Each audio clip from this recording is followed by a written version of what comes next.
देखिए दोस्तों, इस वीडियो में हम चक्रवृद्धि ब्याज के पुराने फार्मूले यानी कि P into one plus R बटा में 100 का पावर n जो पुराना फार्मूला होता है, इसका बिना यूज किए 3 तरीकों से चक्रवृद्धि ब्याज निकालना बताएंगे। और लास्ट में हम दोस्तों चौथा तरीका भी बताएंगे, लेकिन चौथे तरीका का कुछ क्रिटेरिया है, लेकिन बाकी तीनों तरीकों का कुछ क्रिटेरिया नहीं है। उसका हम किसी भी सवाल में कभी भी यूज कर सकते हैं। तो देखिए दोस्तों, पहला तरीका, मान लीजिए मूलधन कितना है, 10,000 है, और रेट कितना है, 10% है, और टाइम आपका 2 ईयर है। ठीक है दोस्तों, इसको हम 3 तरीकों से पहले बताएंगे, फिर बाद में एक और तरीका बताएंगे। तो देखिए पहला तरीका दोस्तों, पहला तरीका क्या है, सक्सेसिव इंक्रीज वाला है, क्योंकि हम जानते हैं कि चक्रवृद्धि ब्याज जो होता है सक्सेसिव इंक्रीज यानी कि क्रमागत वृद्धि पर आधारित होता है दोस्तों। ठीक है, तो इसको हम वैसे ही बनाएंगे। तो 10% क्या होता है, बराबर होता है 1/10 के। ठीक है, यानी कि 10 का 10% बराबर 1। ठीक है दोस्तों, यानी कि पहले साल क्या है, पहले साल अगर मूलधन 10 है तो एक साल में कितना हो जाएगा, 10% बढ़ जाएगा, यानी कि 11 हो जाएगा। दूसरे साल में भी क्या हो जाएगा दोस्तों, दूसरे साल में भी 10 है तो 10% इसमें बढ़ जाएगा, तो 10 का 10% बराबर 1 और बढ़ जाएगा, यानी कि 11 हो जाएगा। तो अब इसको क्या करते हैं दोस्तों, ऊपर नीचे गुणा करते हैं। तो ये 100 और ये क्या हो गया, 121, ये अनुपात है। यानी कि वो मूलधन 100 है तो अब हो गया है 121, यानी कि 121 क्या है दोस्तों, मिश्र धन है।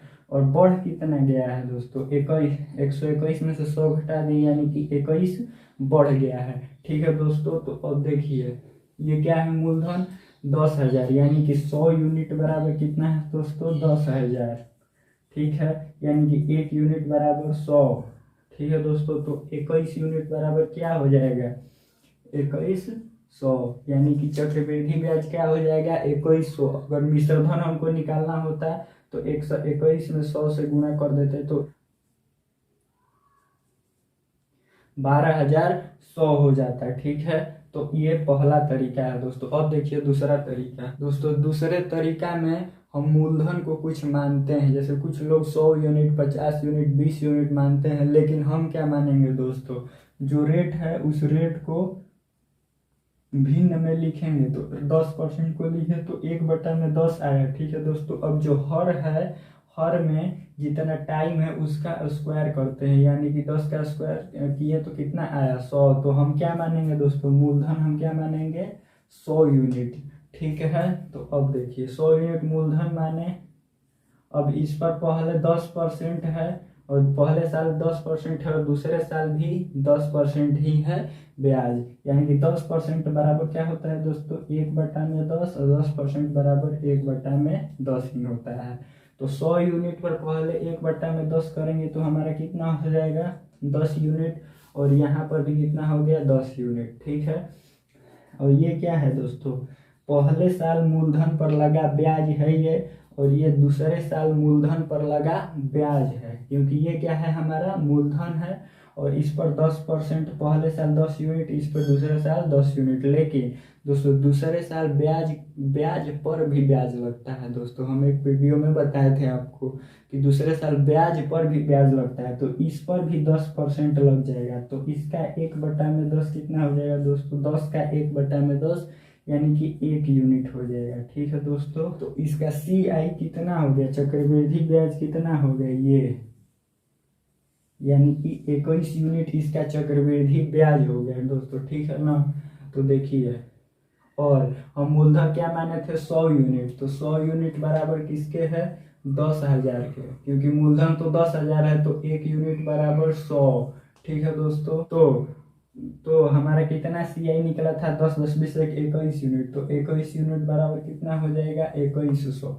अगर दोस्तों पूछ देता है कि SI कितना होगा, यानी कि साधारण ब्याज, तो साधारण ब्याज 10 10 20 यूनिट केवल हो जाता है। ठीक है दोस्तों, साधारण ब्याज में ब्याज पर ब्याज नहीं लगता है, तो ये छटा जाता है। अगर दोस्तों मिश्र धन पूछता तो कैसे होता है, यानी कि तो 100 यूनिट क्या है, हमारा प्रिंसिपल है, और 10 यूनिट 10 यूनिट 1 यूनिट, यानी कि 21 यूनिट क्या है, आपका CI है, तो मिश्र धन क्या हो जाता है, प्रिंसिपल प्लस VI बराबर 121 यूनिट। ठीक है दोस्तों, तो वैसे निकल जाता है। अब देखिए तीसरा टाइप, तीसरा मेथड दोस्तों, हम एक सवाल में बताए थे इक्विवेलेंट इंक्रीज यानी कि समतुल्य वृद्धि।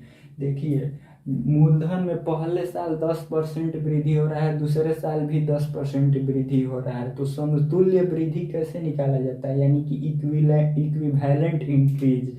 उसका फॉर्मूला क्या होता है, x प्लस वाई, XY बटा में 100%। ठीक है दोस्तों, जैसे इस सवाल में बोला है कि मूलधन 10,000 है, रेट 10% है, टाइम 2 ईयर है, तो हमको 2 बार करना पड़ेगा। ऐसे हम अगर इक्विवेलेंट रेट निकाल लें तो हम एक ही बार में निकाल देंगे। देखिए दोस्तों कैसे, तो x ये सब क्या होता है, रेट ही होता है, x और y रेट होता है। x पहले साल का रेट, y दूसरे साल का रेट, और यहाँ पर पहले साल का रेट दूसरे साल का रेट दोनों बराबर है। किसी किसी सवाल में दोस्तों दिया रहता है कि पहले साल का रेट 10% है, दूसरे साल का रेट 15% है, तो उस स्थिति के लिए ये बना है। तो देखिए, तो 10 प्लस 10 और ये प्लस है, प्लस 10 गुणे 10 बटा में 100%, यानी ये कितना हो गया दोस्तों, 1 10 10 20 21%, यानी कि इसका इक्विवेलेंट इंक्रीज कितना हुआ दोस्तों, 21%। तो अब देखिए, अगर हम इस सवाल को बनाना चाहें दोस्तों तो हम ऐसे CI केवल निकाल सकते हैं, 10,000 का डायरेक्ट 21% निकाल देंगे, तो 2 जीरो से 2 जीरो, यानी कि 2100 डायरेक्ट हमारा CI निकल जाएगा दोस्तों। ठीक है, अब इसमें 2 बार 3 बार करने का जरूरत नहीं है दोस्तों। अब देखिए चौथा तरीका, लेकिन उसका कुछ क्राइटेरिया है। देखिए दोस्तों, मूलधन हम मान लेते हैं कि क्या है, 256 है, और रेट कितना है आपका 12.5%। ठीक है, और टाइम बराबर कितना है, 3 ईयर। दोस्तों इसका क्राइटेरिया यह है कि जो रेट होता है उसको 1/a के रूप में होना चाहिए। जैसे ये 12.5% किसके बराबर होता है, 1/8। आप बोलेंगे कैसे, तो 12 से 25 बटा में 200 करेंगे तो 1/8 आ जाएगा। ठीक है दोस्तों, तो 1/a के रूप में होना चाहिए क्या, रेट। तो ये 1/a के रूप में है, यानी कि 1/8 के रूप में है, और समय 3 साल होना चाहिए दोस्तों। ठीक है, यही इसका क्राइटेरिया होता है। तो उस केस में क्या हो जाता है कि मूलधन हमेशा क्या होता है, AQ यूनिट हो जाता है, और आपका CI यानी कि चक्रवृद्धि ब्याज कितना होता है, 3a² plus 3a plus 1 unit हो जाता है। ठीक है दोस्तों, तो देखिए हम इस सवाल को कैसे बना देंगे। कितना है दोस्तों, 8 है। ठीक है, तो देखिए AQ यूनिट बराबर 256, यानी कि 8Q यूनिट बराबर 256 होगा, यानी कि मूलधन कितना है, 256। ठीक है, तो 1 यूनिट बराबर कितना हो जाएगा, 256 बटा में 8Q का बराबर 512, यानी कि 1/2। ठीक है दोस्तों, तो अब हमको निकाल देना है इसी पर रख के। 1 यूनिट का मान कितना है दोस्तों, 1/2। ठीक है, तो 3 × a² कितना है, 8² प्लस 3 × 8 प्लस 1। ठीक है, इतना क्या, यूनिट। ठीक है दोस्तों, तो 8 64 64 192 प्लस 24 प्लस 1। ठीक है, तो ये कितना हो गया आपका, 217 यूनिट। ठीक है दोस्तों, और 1 यूनिट का मान कितना आया था आपका, 1/2। ठीक है, तो इसको हम कटा देंगे तो कितना आएगा, 108.5। ठीक है दोस्तों, ये यानी कि चक्रवृद्धि ब्याज क्या होगा इसका, 108.5। ठीक है दोस्तों, तो यही चारों तरीका है। आपको इसमें कहीं भी दिक्कत हो, कुछ पूछना हो तो कमेंट जरूर कीजिएगा, और चैनल पर नए हैं दोस्तों तो सब्सक्राइब जरूर कर लीजिएगा। धन्यवाद।